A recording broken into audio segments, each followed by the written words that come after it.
के तपाईँ पनि आफ्नो फेसबुकलाई मोनिटाइज गर्न चाहनुहुन्छ?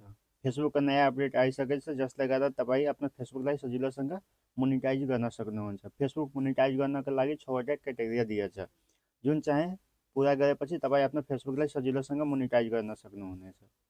त्यो क्राइटेरिया हेर्नको लागि सबभन्दा पहिला आफ्नो फेसबुकलाई ओपन गर्नुहोला। यहाँ फेसबुकलाई ओपन गर्नुहोला, फेसबुक लाइट होइन, तपाईँ फेसबुकलाई ओपन गर्नुहोला। ओपन गरेपछि यहाँ प्रोफाइलमा क्लिक गर्नुहोला। क्लिक गरेपछि यहाँ हेर्नुहोला प्रोफेसनल ड्यासबोर्ड, यहाँ क्लिक गर्नुहोला। क्लिक गरेपछि अलि तल आउनुहोला, यहाँ हेर्नु मोनिटाइज, यहाँ क्लिक गर्नुहोला। मेरो चाहिँ स्टार फ्युचरको सेटअप आइसकेछ अनि यहाँ हेर्नुहोला कन्टेन्ट मोनिटाइजेसन।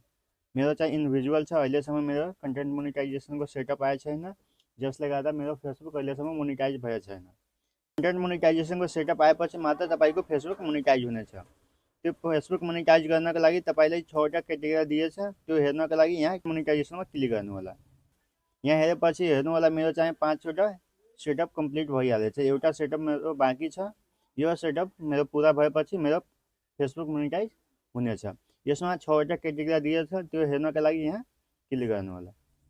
पछि यस्तो इन्टरफेस आउँछ, यहाँ भनिरहेछ तपाईँको उमेर कम्तीमा 18 वर्ष हुनुपर्छ। त्यसपछि यहाँ भनिरहेछ तपाईँको कन्ट्री चुज हुनुपर्छ, तपाईँको जुन देश छ त्यो देश यहाँ चुज हुनुपर्छ। त्यसपछि यहाँ भनिरहेछ तपाईँको जुन पेज छ, फेसबुक पेज छ, त्यो कम्तीमा 30 दिन हुनुपर्छ। तपाईँलाई 90 दिनको भित्रमा 3वटा रिल्स हाल्नुपर्छ, 3वटा भिडियो जसले भए पनि हाल्नुपर्छ।